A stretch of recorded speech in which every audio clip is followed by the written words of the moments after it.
Hey everybody, ronarray here, and I've been playing Lacerate Gladiator from the league start. The build is showcasing great results so far, being amazingly tanky, easy to play, and has nice DPS too. Now it's time to move it to another level, and make Lacerate Bleed Gladiator uber level strong. We can now easily kill uber bosses, and practically one-shot everything in tier 17, including instant boss stages. The guide introduces a lot of new mechanics which could be hard to navigate, so I will also explain all the changes, pointing out what to get first and how to proceed. As always, the guide itself is pretty in-depth, so check timestamps for particular questions, and let's go! So how the build works now? We are still using aggravated bonus from Gladiator, since it gives us a very easy access to high damage blades. More than skill helps us to raise our block chance to the whopping 88%, and gratuitous violence helps us with clear with satisfying bleed explosions. After that, we are using combination of mechanics to benefit from the charges. Usurper Penance gives damage over time multiplier and faster bleeding for every frenzy charge that we have, and we can stack at least 9 charges without crazy investment.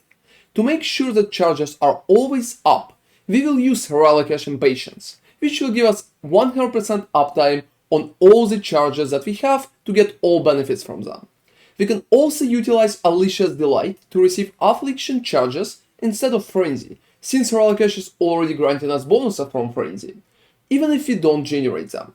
So this is the place where Replica's Farrul 4 come into play, to make sure that we have maximum uptime on Affliction charges too, because it generates them constantly. All those mechanics working together will literally skyrocket our DPS, making the build easily uber viable. So how we are reaching at least 9 frenzy charges? We have 3 basic charges by default. After that, we will use Stranglegasp, amulet that can be anointed 4 times, to get +2 charges from the passives on the 3 that we can't reach. 1 more will come from the 3 at Savagery that we can take, 1 from Olesya's Delight, 1 more from Synthesized Gloves, which could be pretty cheap currently, and 1 more from Masterful Form Ascendancy Node from Slayer that we can get from Forbidden Flame and Forbidden Flash combination. So the first set of items that you need to get when you are building towards that build composition is pretty much Usurper Penance, Relic Impatience, and Olesya's Delight. So Usurper Penance and Relic Impatience works very good together. Relic is going to give you automatically maximum number of frenzy charges, and you will receive all the bonuses for Usurper Penance, such as damage over time multiplier and bleeding you inflict deals damage faster, just based on that combination.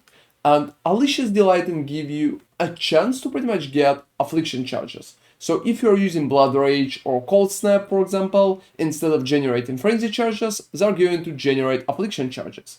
And it's going to boost your DPS significantly. So Usurper Penance and Olesya's Delight both are very cheap, and the only really expensive item here is Relic. So another very important thing is pretty much using Blood Tincture. Blood Tincture right now can give you from 20 to 30% of DPS based on your setup, and it's very easy to use if you have mana. It can give you up to 120% increased damage with bleeding and about 44% of damage over time multiplier, which is absolutely amazing and probably going to dot cap you if everything in the build is working correctly. Another important thing that pretty much doubles our survivability is Masterful Form that we can get from Forbidden Flame and Forbidden Flash. Masterful Form is going to provide us with endurance charges in the same capacity as we have frenzy charges, and since we have 9 frenzy charges at least, we will be able to receive 9 endurance charges. It's going to significantly boost our survivability, and the build is going to tank much better with it. So I would say it's one of the most important upgrades here, and if you can get it, get Masterful Form as fast as possible. It will also give you +1 frenzy charge, which is nice too.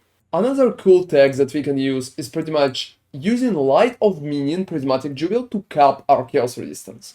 So if we will place that jewel into that socket, we will be able to receive a crazy amount of chaos resistance. So for example, as you can see right here, my chaos is 72. But without Light of Minion, it would be -24. So just from one item, we go from -24 up to 72%, which is absolutely amazing. It will provide you +4% of chaos resistance per each node around, like in the reviews. And it's a very cool bonus, and I definitely recommend you to use it.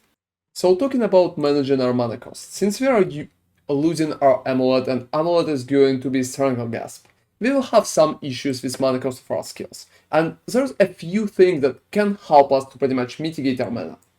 So currently, the most important part for it is Cannibalistic Rite. Cannibalistic Rite is going to give us 10% of less mana cost because it will be moved to life, and 15% reduced mana cost just on the skill itself. And we also will take 8% of mana cost here. But I think it's not enough, and most of the time I recommend to take Life Mastery too.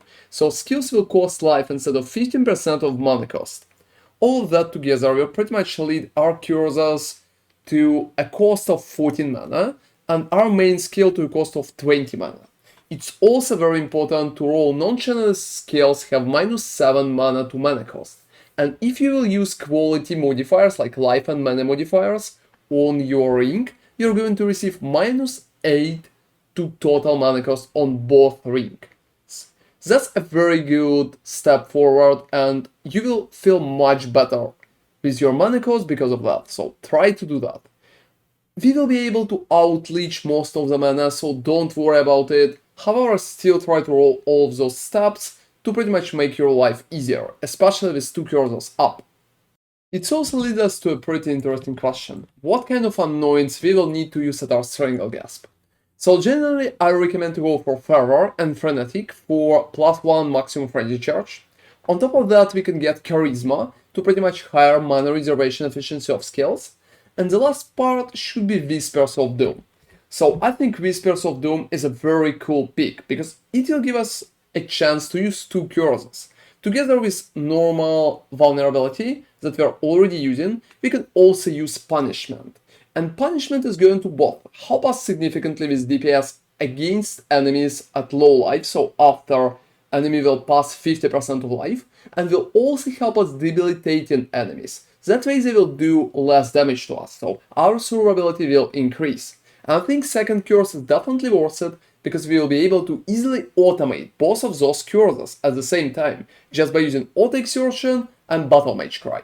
I have a separate video about that case, so if you're interested in how to automate it and how exactly it works, check out the pinned comments or the description, I have that video there. But right now, since we can easily automate both of them, I think it's perfectly worth to take the second curse, and Punishment is very good pick for it. Another important question is how we are getting our Leech. Since we pretty much got rid of life and mana Leech, we can now properly move to Cluster Jewel setup. In Cluster Jewel setup, our biggest jewel should have Feed the Fury, Feel the Fight and Martial Prowess. All of that together will give us a pretty decent sources of Leech. Feed the Fury is going to help us with Leech and life, Feel the Fight will help us with Leech and mana. Both of those are very important for the build sustain, so try to get Cluster Jewel with both. After that, we can also go for 2 smaller jewels, such as medium cluster jewels, and I prefer to go for Circling Oblivion and Flow of Life. Circling Oblivion will give us more duration of ailments, and it's going to help us with higher bleed duration. And it's definitely good because that way it will be easier to fish for it. And Flow of Life is going to help us with amount of lives that we currently have, because we are losing some life on items, with life regeneration, and will give us a little damage over time, that's about 2% currently. So I definitely prefer that. And you can also take like Chaos Resistance or Chaos Resistance and Elemental Resistances as your small passive skill bonuses. It's also very important to understand that currently we really need to recover 4% or 5% of life when you block on shield. It's going to be a main source of sustain for the build, because it's going to help us significantly with pretty much just surviving better. And it's very recommended, especially in heavy density maps when a lot of enemies are hitting us at the same time. Moving forward and talking about auras, we're still using Herald of Purity because Herald of Purity is a very nice pick. And Pride stays as well.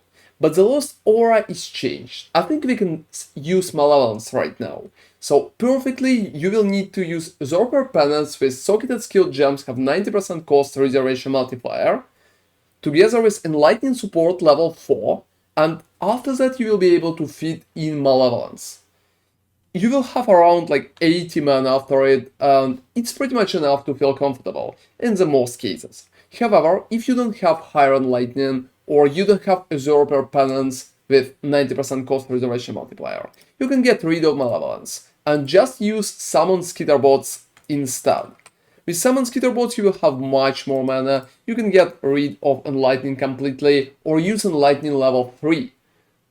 And it will be pretty much enough. So while you're progressing, try to use Skitterbots instead.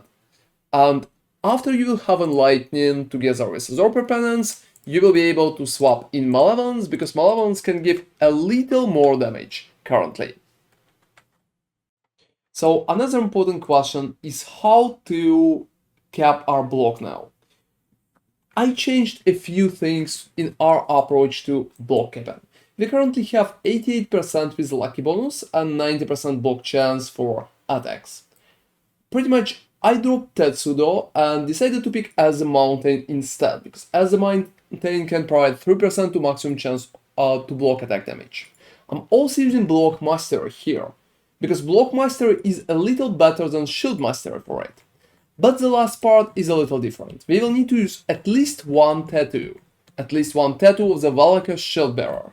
That tattoo is going to cap our spell block chance, because without tattoo we will have around 86%. So that's a very important part. Also keep in mind that you will need to craft at least 6% chance to block spell damage on your shield, and if you don't have such luxury, you definitely need to repick Shield Mastery back, so you will be need to just repicking that if you don't have spell block on your shield. Just keep it in mind and make sure that in POB with configuration have you blocked recently clicked, you have a cap block, and without you should have 65 and 68 the same way as you have in game. So another great question is how we are receiving Affliction charges for our Olesya's Delight. Since we already have all bonuses from Relocation Patience and Frenzy charges, we will need to generate additional Frenzy charges, because instead of Frenzy we are going to generate Affliction. So to generate Affliction fast and without any issue, we will need to use Replica's Farrul's 4. A Replica's Farrul's 4 will give us gain up to maximum number of Frenzy and Endurance charges when you gain Cat Agility. And we're going to get Cat's Agility every time when buffs are changing. So when you have Aspect of the Cat active, you receive Cat Agility, then Cat Stealth, then Cat's Agility again. It's a pretty important sequence because we are going to receive our Frenzy challenges from there.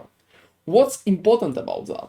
We will need to put our Aspect of the Cat skill on some of the items, and I recommend to put it on the shield, because on the shield we will be able to use sockets to rise our uptime for it, and we also will be able to get additional suffix on shield without any issue. So after you put Aspect of the Cat on the shield, you're going to use it. Because of Replica's Farrul's 4, Aspect of the Cat will have no mana reservation, so you don't need to worry about it. You will need to use specific support to make sure that you always have the charges. It's less duration, and you need to put it in the shield, because less duration is going to lower the duration of both your Cat's Agility and Cat Stealth.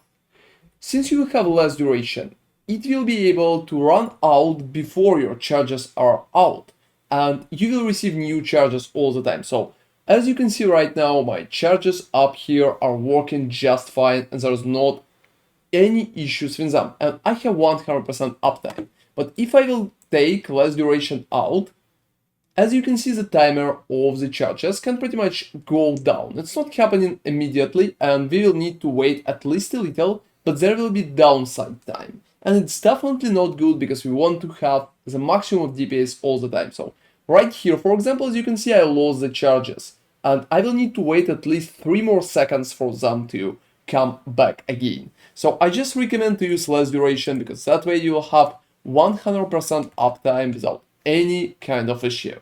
Another important question is Fortify.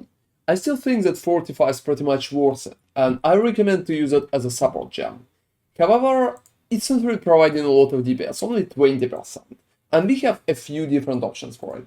It still gives us a pretty decent amount of survivability, so I would say while you are mapping, Fortify is still worth it. However, for bossing and some other kind of encounters, you can run for something else. So generally, Endurance Charge on melee stun is a great option, because it's going to give you more damage per Endurance Charge. And since we have a lot of Endurance Charges, it's going to help significantly. It's also going to give very low mana cost for a pretty significant part of damage. Cruelty is not good, because we're not going to receive enough hit damage to pretty much stack Cruelty on any decent target, such as rare or bigger bosses or anything like that. So there's also an option of Awaken Deadly Ailments, and I think it's a pretty decent option too.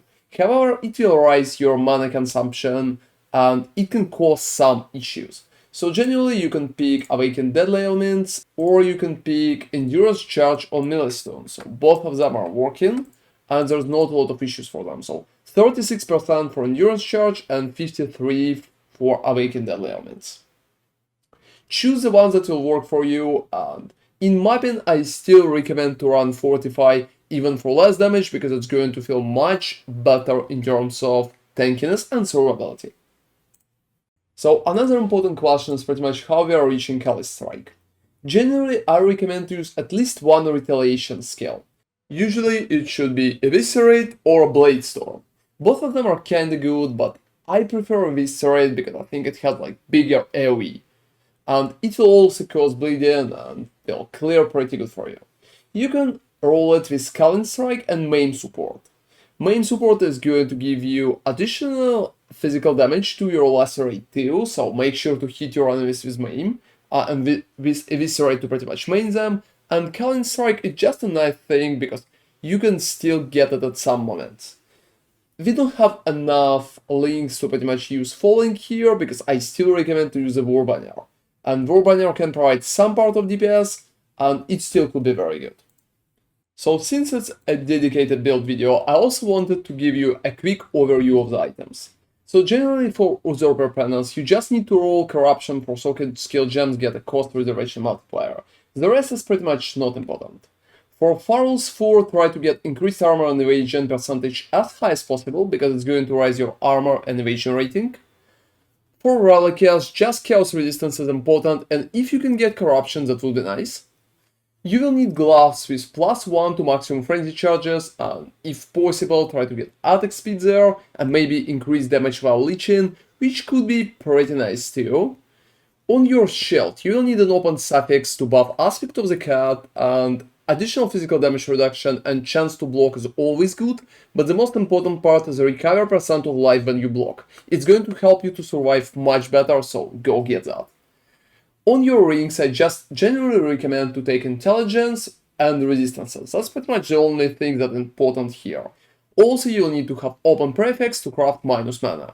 So it's literally the same on my second ring. So dexterity always comes from there. So try to get better rings if possible. And for your axe, it's very important to just roll high physical DPS axe and get damage over time multiplier for bleeding from hits with that weapon. It's Elder's prefix, and if you're going to craft it, keep it in mind. And for Olesya, I recommend Pride, increased aura of effect, Corruption, because that's a very nice one. Everything else is not that important, it's just there for Affliction charges and maximum frenzy charges. And at Stranglegasp, I already showcased what you will need to anoint, however here it is, so keep it in mind. So talking about our 3, everything is pretty easy and understandable too. We just go down here, pretty much taking both Disciple of Unyielding and Disciple of Slaughter. We're also taking Charge Mastery because it's a very important one. Later on, I recommend to take less damage taken from damage over time, because it's a nice one too. We will need to take maximum frenzy charge, and Light of Minion is going to provide us with all chaos resistance possible from all of those nodes. Also, Versatile Combatant is very important too to cover your block. After that, just go to the left, pretty much take Bloodletting, take Soul of Steel, go for Master of Wounds. I recommend to go for bleed durations at higher levels, so if you can, just pick that instead. Here we are taking as a mountain together with block mastery to block better. I still keep Slaughter right here, but you can repick for cleaving if it's necessary, because for different build setups it could provide different results. We don't really need Rage, so it's definitely an option. Armor mastery from +1 to all maximum elemental resistance is a very good thing. Here we have a cluster, I already showcased that, but it's very simple. It's Feed the Fury, Martial Proofs, Feel the Fight, and for small ones just like Circle Oblivion and Flow of Life. And after that we're also taking Nomadic Techniques and Vanquisher, together with more maximum physical attack damage because that's nice. I still recommend to use Resolute Technique because it's much easier than bother with most of the accuracy things. I think it's just like a better way to get it. So that's pretty much the whole tree. Another very important part is possible tattoos. So I'm using tattoo of Kitava Warriors on my STR nodes because we don't really need a lot of strength here. So those tattoos can provide about 1% of damage, and if you want to get them in, make sure that you are getting them. So that's pretty much it. We will also need one tattoo, such as Tattoo of Valaka Shellbearer, here to pretty much cap your block. I already mentioned that, however, don't forget about that part. So another important part is the bleed cap. As you can see, we should receive bleed DPS exceeds in-game limit in the left part of POB when we have all effects up. So the most important part here is enemy on the low life, so from the half-life you're going to receive a huge DPS bonus because you're using punishment. And if you have that bonus, he will be DPS capped for bleed. You're also getting a lot of damage from blood tincture effect, so make sure you always reuse your blood tincture. So when all of those effects are up, to calculate your damage further, it will be very important to change it to Uber Pinnacle Boss. That way you will be able to see how it's working. For example, if you will add a banner on top, I don't have it activated that often, our damage will rise. However, if we will still use Guardian and Pinnacle Boss calculation and we will use banner, as you can see, numbers are barely changing. So in higher configurations, I recommend to use Uber Pinnacle Boss calculation to pretty much see how much damage you will receive from different bonuses. So what would be a great next update? Generally, we can receive a ring with +1 to maximum frenzy charge. That way, if you will receive such a ring, we will be able to mirror it with Ring of Calandra, and that way you'll have +2 charges. That's a great step forward and should be used in most cases. We can also receive +1 charge as a shield, so it's a possibility to run a better shield if we will find a synthesized base for it. The rest will need to be crafted, so it will be a little annoying and we will lose some of the bonuses. However, it's still possible and it could help us a lot. Generally, I would go for the ring first, because that would be the biggest upgrade without losing a lot. So that's been my Bleed Lacerate Gladiator build. It's been amazing to play this. He's just so tanky and the DPS right now is uber boss viable, which feels completely amazing. It's been quite alright. Thank you very much for watching and see you next time. ronarray out.